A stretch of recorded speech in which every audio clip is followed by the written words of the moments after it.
आप सभी को नमस्कार। सामाजिक विचार की इस YouTube क्लास में आपका स्वागत है। आज हम चर्चा करते हैं एंथोनी गिडेंस के बारे में, एंथोनी गिडेंस के जीवन के बारे में, उनकी प्रमुख रचनाएं और कौन कौन सी इनकी अवधारणाएं हैं उनके बारे में संक्षिप्त रूप से हम चर्चा करते हैं। एंथोनी गिडेंस एडमंटन उत्तरी लंदन में 18 जनवरी 1938 में जन्मे थे। इन्होंने 1957 में हेल विश्वविद्यालय से स्नातक किया। खेल और समकालीन ब्रिटेन के ऊपर इन्होंने लघु शोध प्रबंध लिखा। मास्टर्स उपाधि लंदन स्कूल ऑफ इकोनॉमिक्स से प्राप्त की। इन्होंने 1974 में कैम्ब्रिज विश्वविद्यालय से डॉक्टर की उपाधि प्राप्त की। कई महाविद्यालयों में आपकी समाजशास्त्र की पुस्तकें पढ़ी और पढ़ाई जाती हैं। कैम्ब्रिज विश्वविद्यालय में 1980 में पूर्ण प्रोफेसर बन गए। वहाँ उन्होंने कई वर्ष तक कार्य किया। लंदन स्कूल ऑफ इकोनॉमिक्स में भी आप निदेशक रहे। वर्तमान में गिडेंस किंग्स कॉलेज कैम्ब्रिज में लाइफ फेलो हैं, प्रोफेसर एमेरिटस हैं। इन्होंने अब तक 200 से अधिक लेख, निबंध और समीक्षा के साथ 30 से अधिक पुस्तकें लिखी है। आप मुख्य रूप से समाजशास्त्री माने जाते हैं। सामाजिक मनोविज्ञान, विज्ञान, भाषा विज्ञान, अर्थशास्त्र, सांस्कृतिक अध्ययन, राजनीति के क्षेत्र में उल्लेखनीय कार्य किए। गिडेंस का दृष्टिकोण अंतर विषयक है।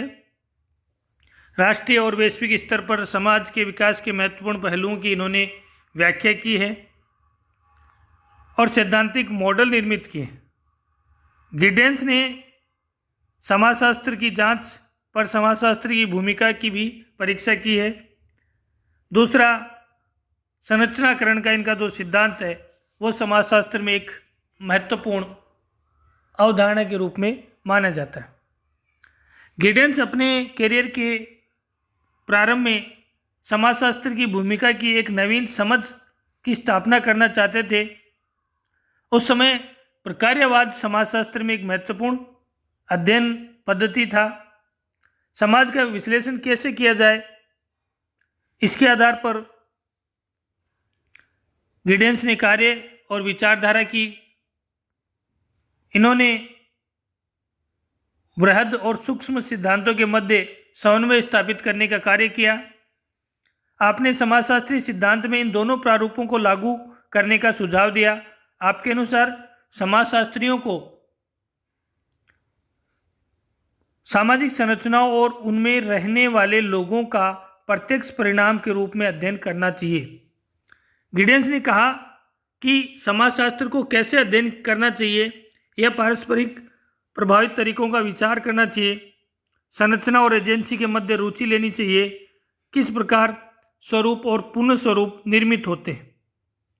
निष्कर्ष में आपने द्वंद्व संरचना शब्द की रचना की और सोशल इंक्वायरी के बारे में बताया। आधुनिकता और पहचान का सिद्धांत भी इनका एक प्रमुख सिद्धांत था। गिडेंस ने 1990 के दशक में 2 पुस्तकें लिखी,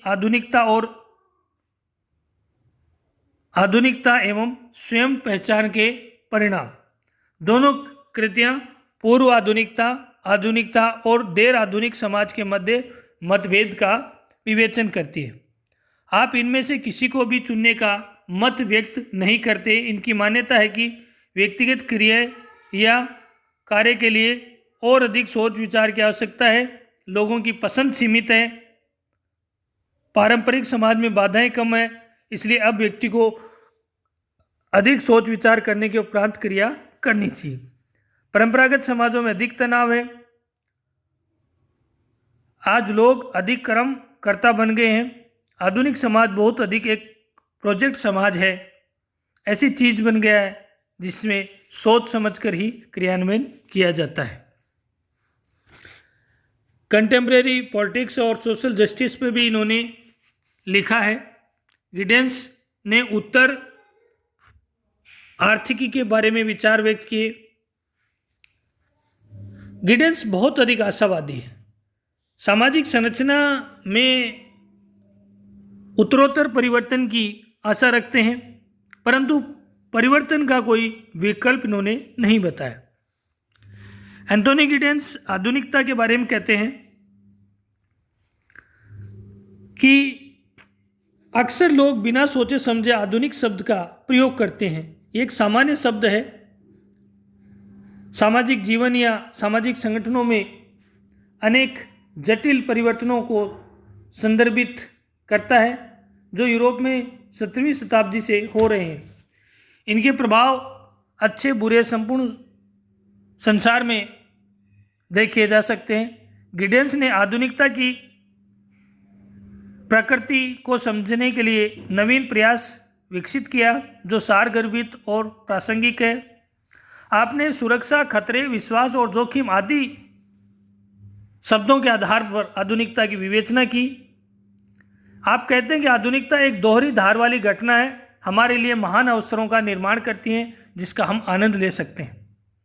लेकिन इसका दूसरा पक्ष भी है जो अंधकार में है। मिलिट्री के विकास के लिए प्रकृति का नाश हो रहा है और ये निरंतर हमारे अस्तित्व का खतरा बना हुआ है। आधुनिकता के बारे में एंथोनी कहते हैं, आधुनिकता एक अवधारणा है जो संस्थागत सामाजिक जीवन और सामाजिक संगठनों में होने वाले जटिल परिवर्तनों से संबंधित है। ये जटिल परिवर्तन वो हैं जो यूरोप में 17वीं शताब्दी से प्रारंभ हुए और जो आज संपूर्ण विश्व में व्याप्त हैं और देखे जा सकते हैं।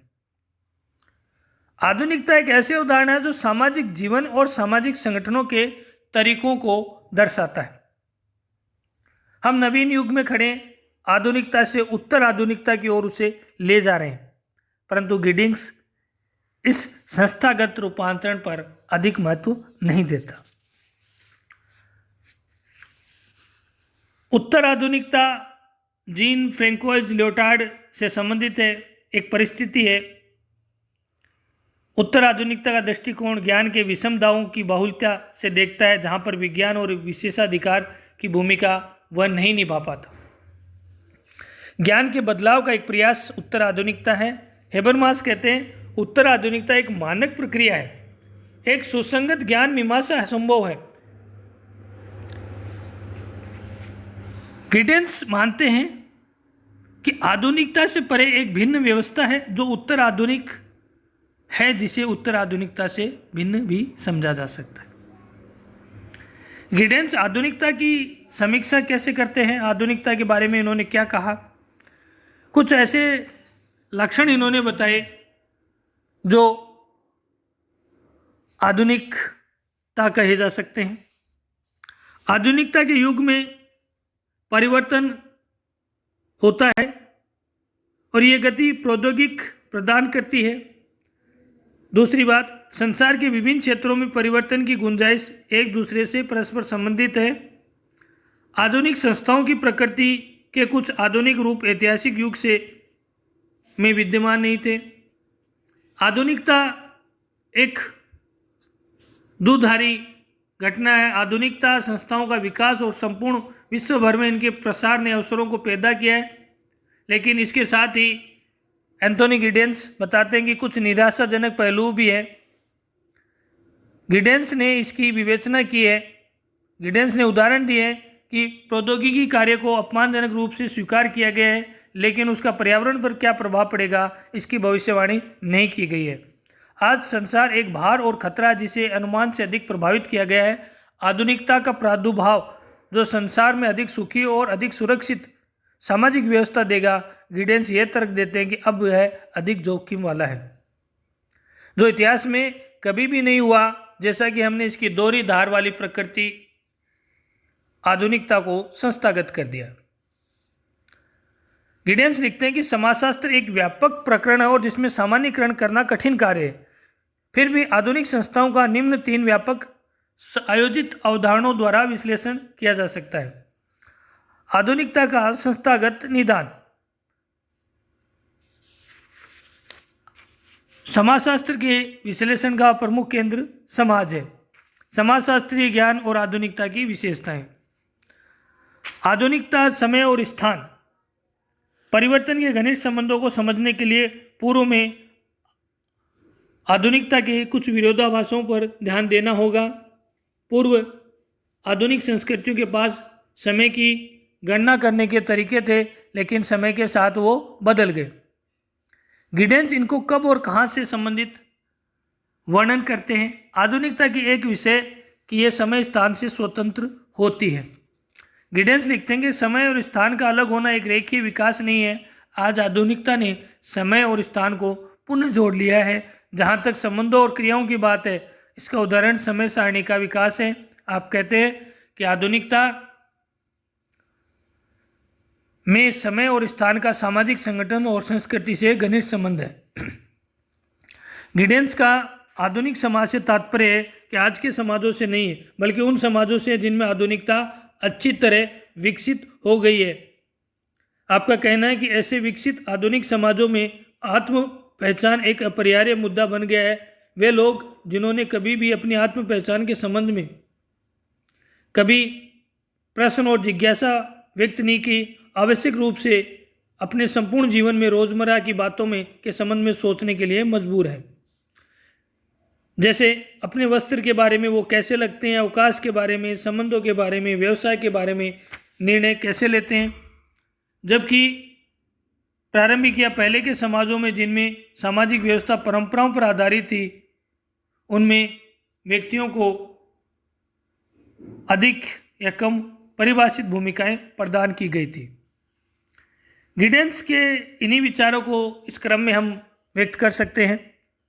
क्या करना है, कैसे क्रिया करनी है, कौन हो सकता है, ये केंद्रीय प्रश्न उन सभी के सामने आते हैं जो बाद के या आधुनिक समाज के वातावरण में रह रहे हैं। हम सभी या तो असंबद्धता के रूप में या फिर रोजमर्रा के सामाजिक व्यवहारों के द्वारा इन प्रश्नों का सामना करते हैं और इनका उत्तर देते हैं। मीडिया और स्वयं। मास मीडिया भी व्यक्ति की स्वयं के संबंधों के बारे में सोच को प्रभावित करता है। गंभीर नाटक या सेलिब्रिटी गपशप अच्छी कहानियों के लिए आवश्यक है कि संबंधों के परिवर्तन पर जोर दिया जाए।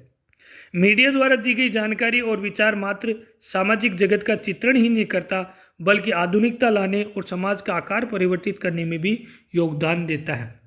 इस प्रकार एंथोनी गिडेंस एक प्रमुख आधुनिक समाजशास्त्री विचारक थे, जिन्होंने आधुनिकता और स्वयं की पहचान के बारे में अपने विचार और अवधारणाएं स्पष्ट की। आगामी वीडियो में हम चर्चा करेंगे एंथोनी गिडेंस के संरचनाकरण और एजेंसी अवधारणा के बारे में। धन्यवाद।